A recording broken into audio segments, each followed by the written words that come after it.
unincorporated sector enterprises. I think the fact sheet has just been released at 4 o'clock. And this is the third survey which we did. The first one we did in 21-22, then the second 22-23, and now the 23-24 survey. The unincorporated sector, or also the informal sector, is a very important part of the Indian economy. And in fact, we have been doing surveys since 1978 of this sector. There have been at various intervals, but it is only for the past now 3 years that we have been doing a formal and a very comprehensive survey, and the results of which my colleague would just be presenting. All I can say is that they form a very important input into various, for example, the national accounts data that we put out.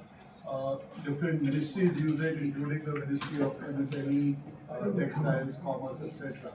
So with this introduction, we will have a short presentation. I'm sure a lot of the questions, the data would be released, and would be happy to address any issues after. Like 3 or 4 points. Number one, as was mentioned, the unincorporated sector enterprises play a very important role in the economy in 3 aspects. One, in providing livelihoods. 2, in being an important factor in the entire supply chain, because a lot of the goods and supplies, goods and services are produced out here. And they provide employment to a large number of people. The key figures are that there are now 7.34 crore establishments in the country, which is a significant rise from the previous year. There are more than 12 crore workers now, 12.06 crore workers are employed in the unincorporated sector.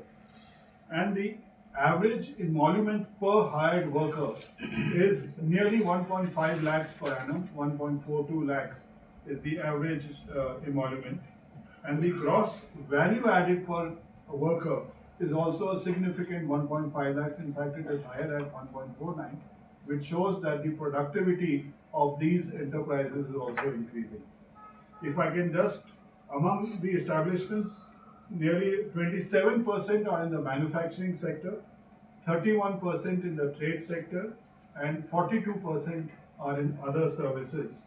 And this breakup is more or less similar in terms of whether it's the workers or it's the gross value added. 2 significant features which I would especially like to mention is that the digital economy is increasing. The digital public infrastructure is expanding in India, and it's showing that the percentage of establishments which are using the internet for business purposes is now nearly 27%, which is a significant rise from what it was earlier. And second, that the number of female-owned proprietary establishments is now more than 26%, and this is also on an increasing trend. So I would stop here, and I would request my colleague, the Chief Economic Advisor, to add a few issues. Thank you, Dr. Saurabh. Good afternoon. Thank you, Dr. Saurabh, and good afternoon, everybody.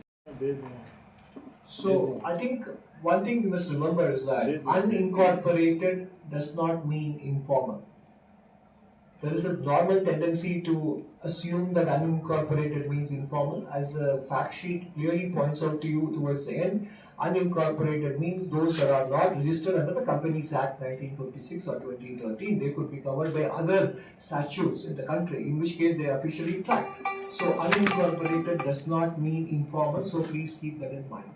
It could be LLPs, you could be other kinds of partnerships, and anyway you will come under Shops and Establishment Act, etc. That is one point I would like to clarify. Second is, what this data shows is the lagged effect of the growth spurt that started when COVID abated after the first quarter of fiscal 21-22.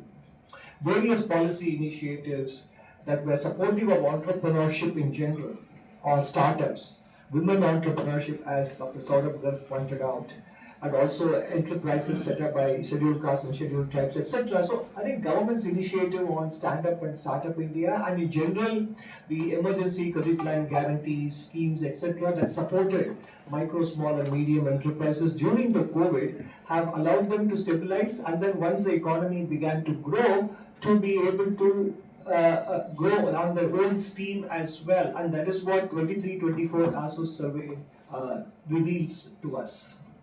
And again, as Dr. Garg pointed out, the fruits of digital connectivity are coming through. And naturally, it is not just about being internet enabled, but naturally it also means it opens up market opportunities through, in future, open network, digital commerce, or being able to access credit much more easily, create digital footprints both as entrepreneurs and for their enterprise as well. And in a way, this survey of 23-24 underscores the rationale and the logic or the background as to how the 8.2% GDP growth of FY24 was achieved, because you could see that in the fact that there was good growth in the unincorporated enterprises apart from the formal corporate sector. So I think these were all the additional points I wanted to make apart from what you heard from Mosby colleagues and Dr. Saurabh. Thank you very much.